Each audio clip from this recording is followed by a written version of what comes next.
Good morning, friends. Welcome to the Unitarian Universalist Fellowship of Franklin and the mountains of Western North Carolina and Northeast Georgia. We're a lay-led congregation of progressive minds and caring connections where all who come with open minds and kind hearts are welcome. Our welcome words are from Melissa Harris Perry. We are the certain and the seeking, the lifers and the newcomers, the beloved and the brokenhearted, the insiders and the rejected, all of whom have found a home in the extraordinary yet intimate communities of Unitarian Universalism. My name is Mary Teslow, and I'm pleased to be your service leader today. I'm joined by our Zoom stage manager, Annette Watlington, and Jude Lowery coordinating our music. The Zoom chat box is available for announcements. For those who prefer to focus on the service, you can close it now and check on the chat later.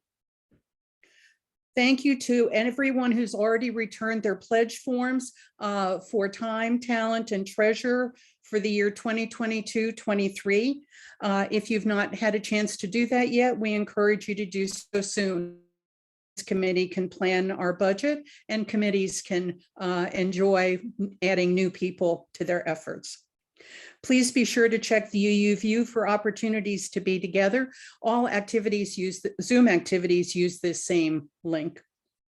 Are there any community or other church-related announcements?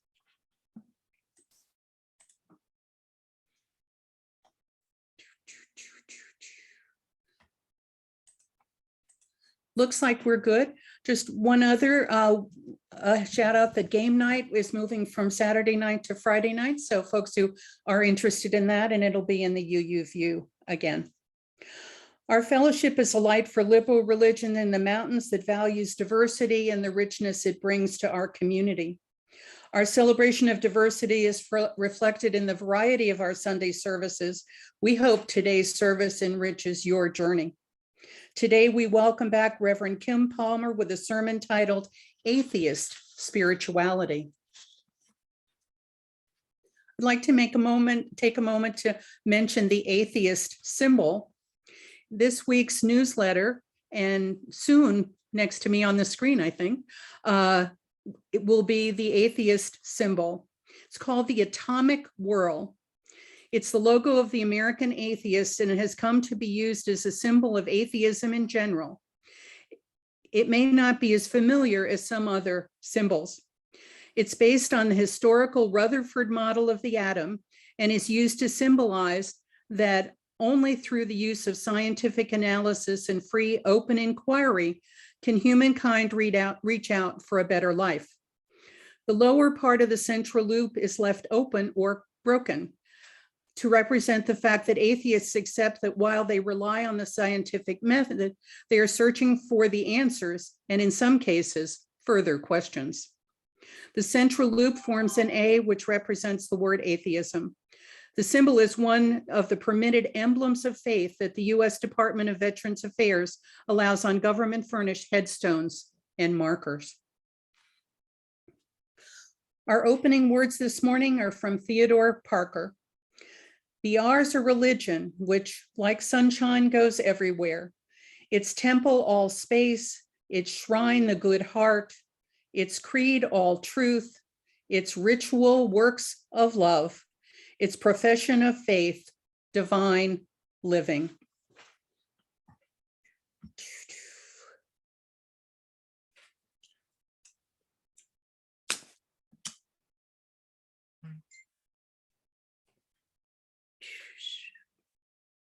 Here we go. Our chalice lighting. Here we go. Behold the symbol of our faith, fed by differing beliefs, merging together to become one fine flame burning brightly in beloved community. Our opening hymn, number 123, Spirit of Life.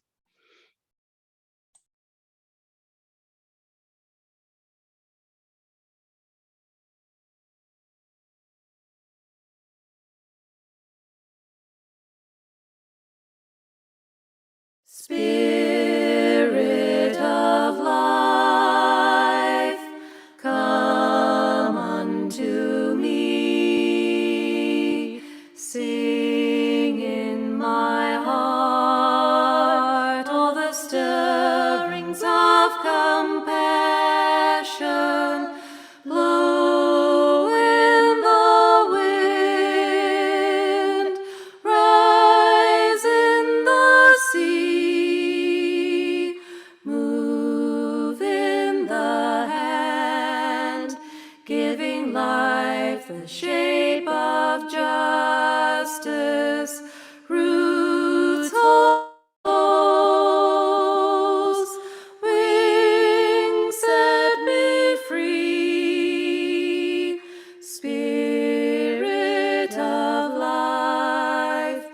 come to me, come to me.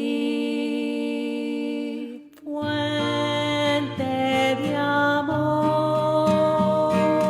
ven hacia mí y al corazón cántale tu compasión.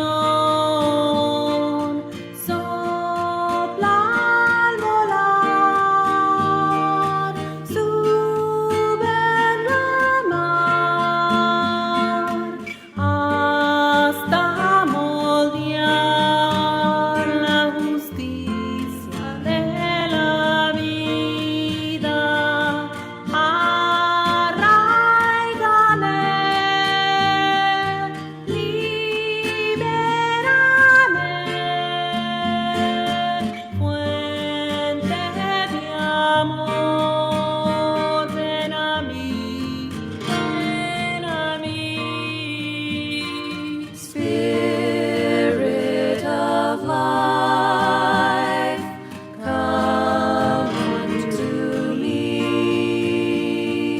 Sing in my heart all the stirrings of compassion.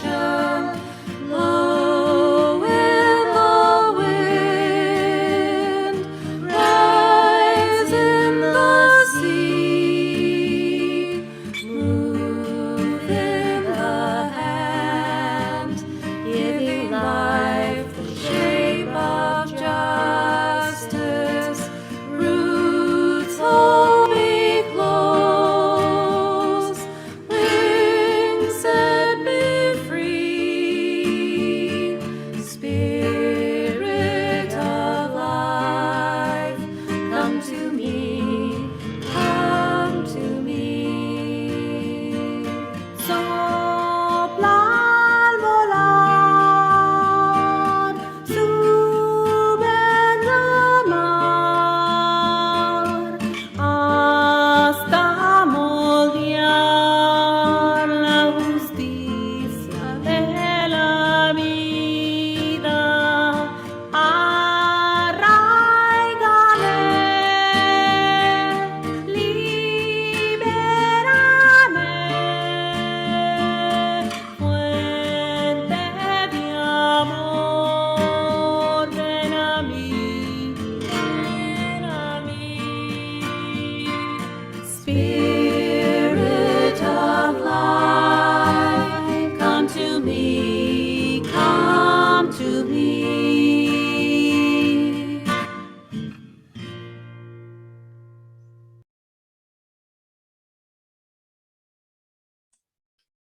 Thank you, Jude.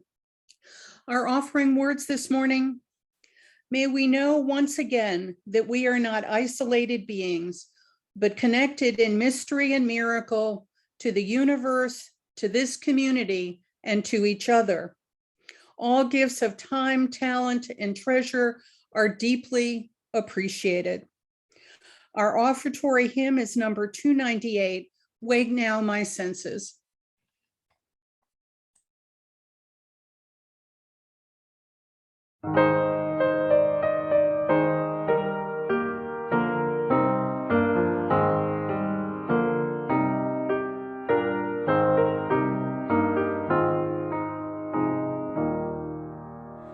Wake now my senses and hear the earth call. Feel the deep power of being in awe. Keep with the web of creation your vow, giving, receiving as love. Wake now my reason, reach out to the near.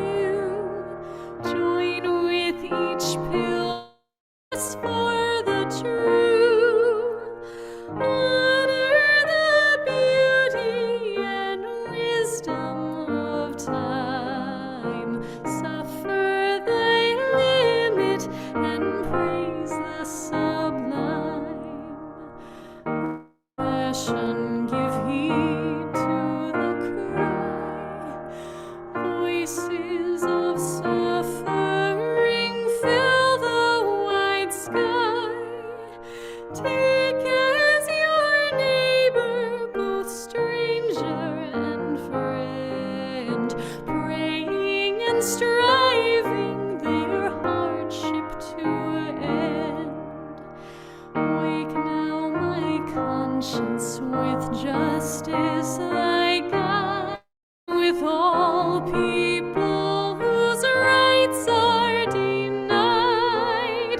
Take not for granted a privileged place. God praises the whole human race.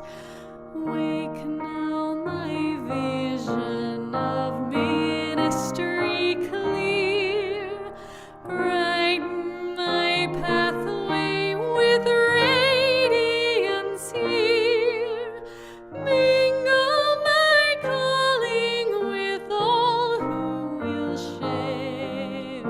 Work toward a planet transformed by our care.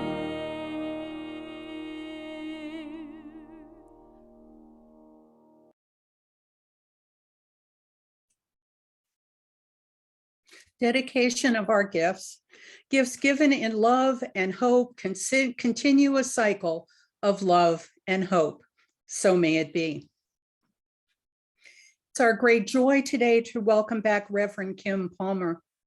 Reverend Kim is an ordained Unitarian Universalist minister, serving as an affiliated community minister with Unitarian Universalist Metro Atlanta North Congregation. She is a board-certified chaplain and has served Emory University in the dual role of chaplain and spiritual health researcher until retiring last year, along with her wife, Marty. She continues to train chaplains and support research projects at Emory and elsewhere as a contractor. When not working, she and her wife chip away at numerous house and yard projects while they wait for COVID to abate so they can begin traveling. The title of Kim's sermon this morning is Atheist Spirituality. Please join me in welcoming back Reverend Kim Palmer. Hi, Kim. Hi, everyone. It is so good to be with you. I have missed this congregation. Someone recently asked me what an atheist prayer might look like, and it set me to thinking, not only about how atheists can access prayer, but also how they might experience transcendence or the connection to something greater, and whether there are any spiritual practices they might genuinely claim as their own. Many of you may know that my own spiritual orientation is non-theistic, even atheist, although I think that term carries some unnecessary baggage in much of our society and doesn't always convey the deep spiritual connection and even appreciation of religious practice that can still be present. Back in the early days, when my wife Marty and I started attending a Unitarian Universalist congregation, we were chatting with some folks after service. Christmas was approaching, and someone asked us if we had plans for the rest of the weekend. Marty said, "Oh, Kim is excited about getting a Christmas tree." The person replied, "I thought Kim was an atheist." Marty leaned in and helpfully explained, "She is, but she's a non-practicing atheist." So perhaps I'm in a good position to talk about prayer and atheist spirituality. Working as a chaplain exposed me to a lot of people who rely on prayer and for comfort during crisis. They would tell me, "I don't see how anyone can get through something like this without God." But I also encountered a fair number of people who didn't believe in God.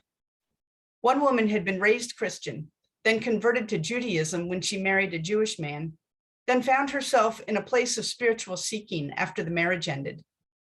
Now that she was seeing her death on the horizon, she was seeking a firm spiritual grounding. She seemed most attracted to Christianity, but she was full of doubts.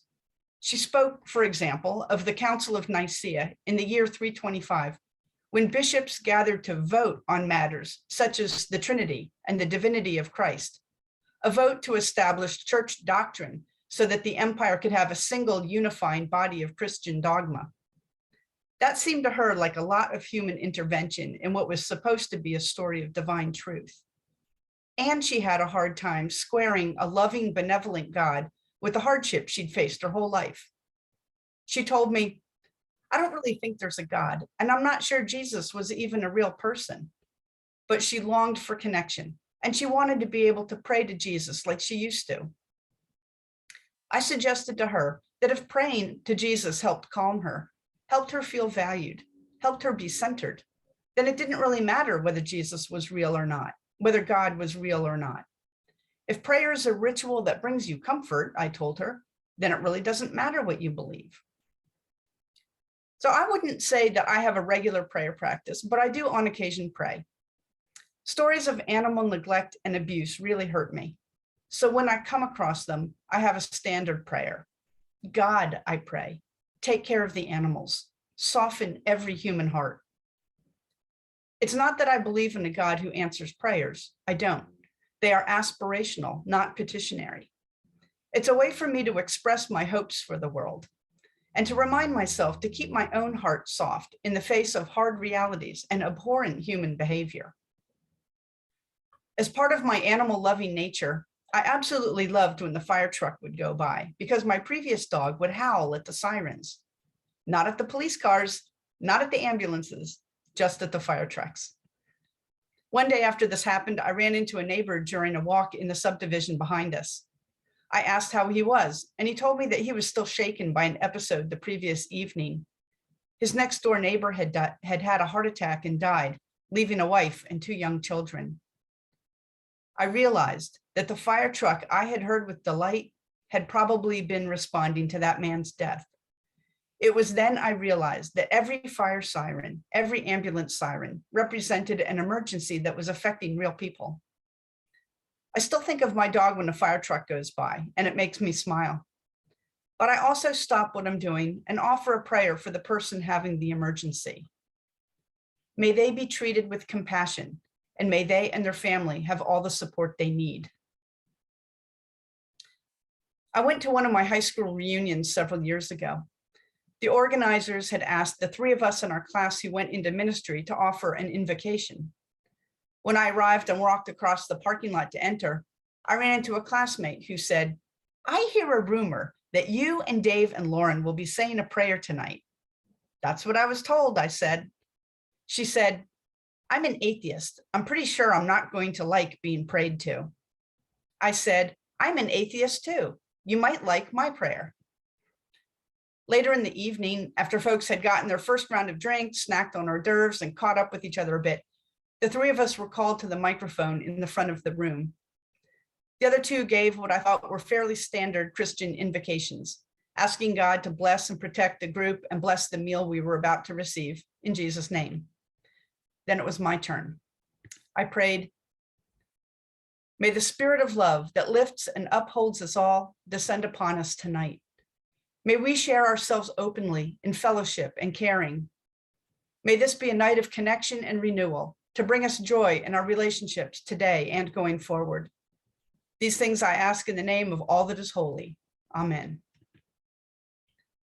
Later, through the night, a number of people came up to me and thanked me for the prayer. Several people who had been raised Jewish said they appreciated the inclusiveness of it. One very devout evangelical Christian told me that during my prayer, she felt the Spirit of God descend on her and touch her. She was moved to tears. And my parking lot buddy, she came up to me nodding and said, "You were right. I liked your prayer. Thank you for making me feel included." Later that night, I had the opportunity to catch up further with her. She told me about some difficulties with her health and her increasing sense of mortality. She said, "Sometimes I wish I was a believer, so there was something I could hold to, but I don't believe there is anything beyond the physical world, and after you die, there is nothing. It leaves me feeling sad and empty." "I also believe there's nothing after death," I told her, "but I find it comforting. Despite our lives being a tiny blip in time, I think we each have immeasurable value." I invited her to consider that we each had parents, grandparents, great-grandparents, and so on, back in time, generation after generation, not only to the dawn of humanity, but to the dawn of life itself.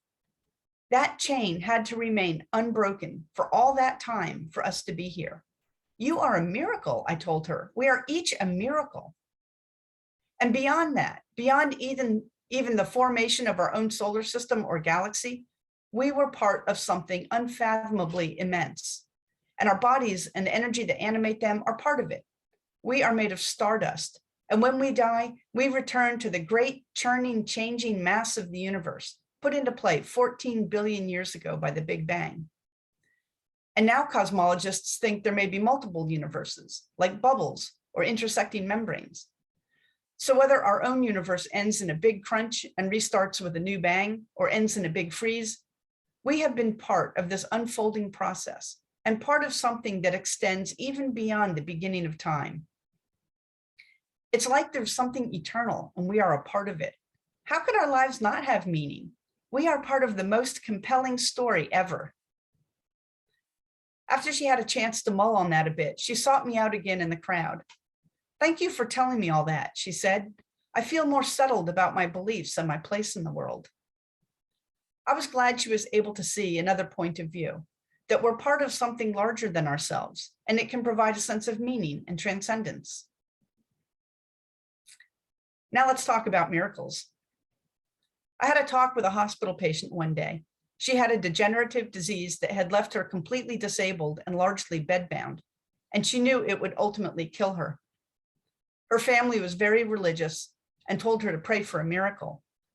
But she said she didn't believe in a magic God who would miraculously take her illness away. She wanted to believe in miracles, she just didn't. I told her, maybe you just believe in a different kind of miracle. She had told me that her husband was super supportive and that she had almost randomly met him when she went to an online dating app. She had never been on one before, and neither had he, and they had posted their profiles the same day and met right away, even as both of them were thinking about deleting their accounts because they were suspicious about meeting people online. She said if she hadn't been on it that day when he happened to be on it, they never would have met and her life would be much different.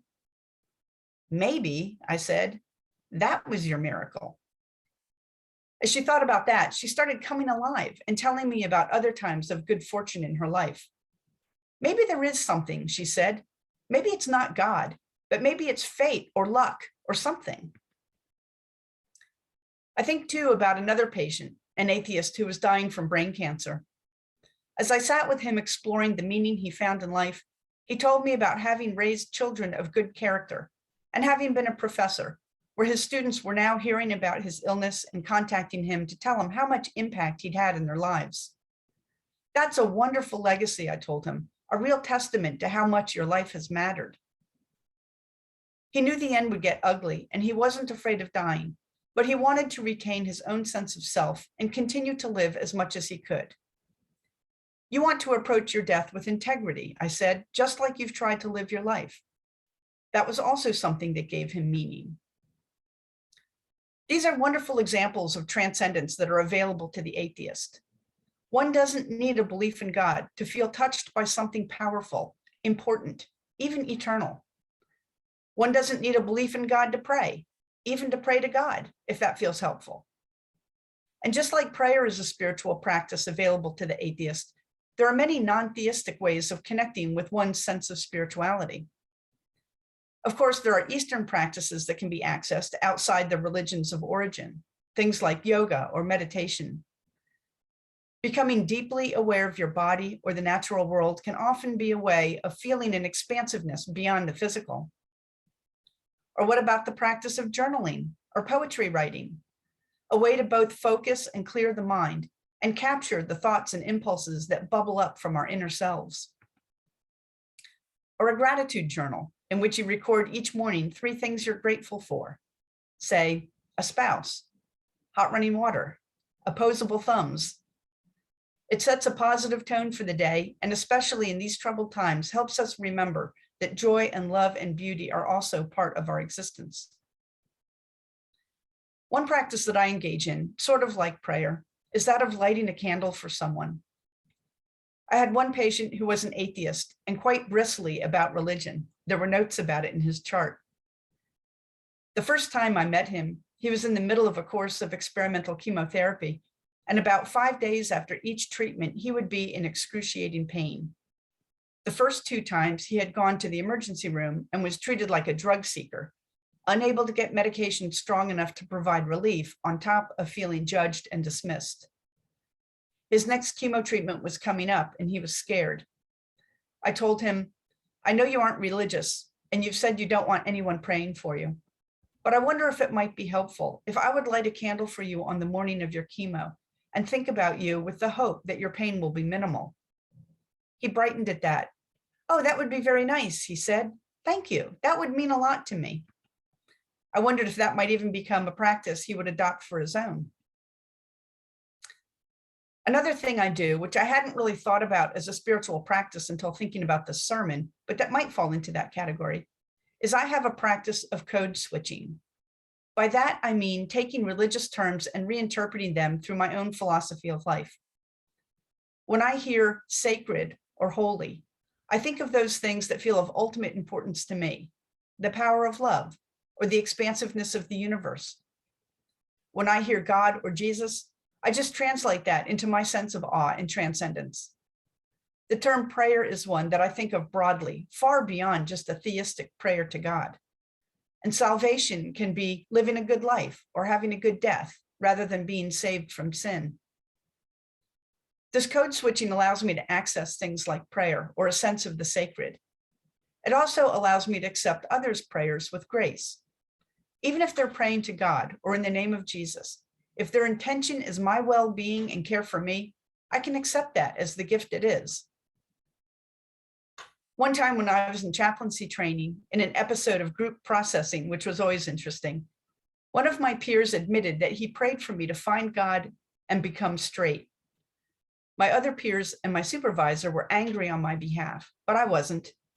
He and I pinned opposite ends of the theological spectrum, and he truly believed that being gay or an atheist would consign me to hell, and the only way to find God and heaven was through Jesus. If he believes that and cares about my welfare, how could he not want me to be straight and Christian? He didn't hate me. He wasn't attacking me. He simply wanted what was best for me within his worldview. I felt cared for. It also helps that I don't believe in God and don't believe that kind of prayer works. It's not like I thought his prayer was actually going to make me straight. Another place that code switching shows up for me is when people say, "Have a blessed day." It used to offend me, but no longer. From that person's worldview, they are simply expressing the hope that my day will be a good one. Code switching not only allows me to access my own spirituality and spiritual practice, it also lets me accept and benefit from other spiritual expressions, even if my beliefs are opposite theirs. I hope these stories have given those of you who believe in God a greater appreciation of atheist spirituality. And I hope it has given those of you who are atheists greater access to the life of spirit that is available to you in whatever way feels meaningful. And now, to voice my hopes and express my care, I would like to leave you with this prayer. Spirit of life, dwell among us this day. Let each heart be open to its own inner life and to the possibility of spiritual practice and connection.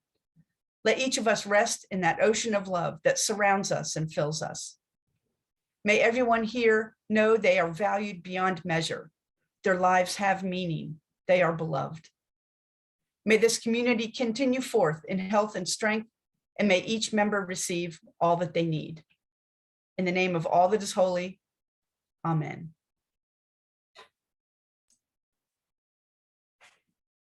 Reverend Kim, thank you so much for the gift of your sermon. I might even say it's a blessing. There we go. Our closing hymn is hymn number 6, Just as Long as I Have Breath.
Our closing words are from Barbara Cheatham. Before we gather here again, may each of us bring happiness into another's life. May we each be surprised by the gifts that surround us. May each of us be enlivened by constant curiosity, and may we remain together in spirit.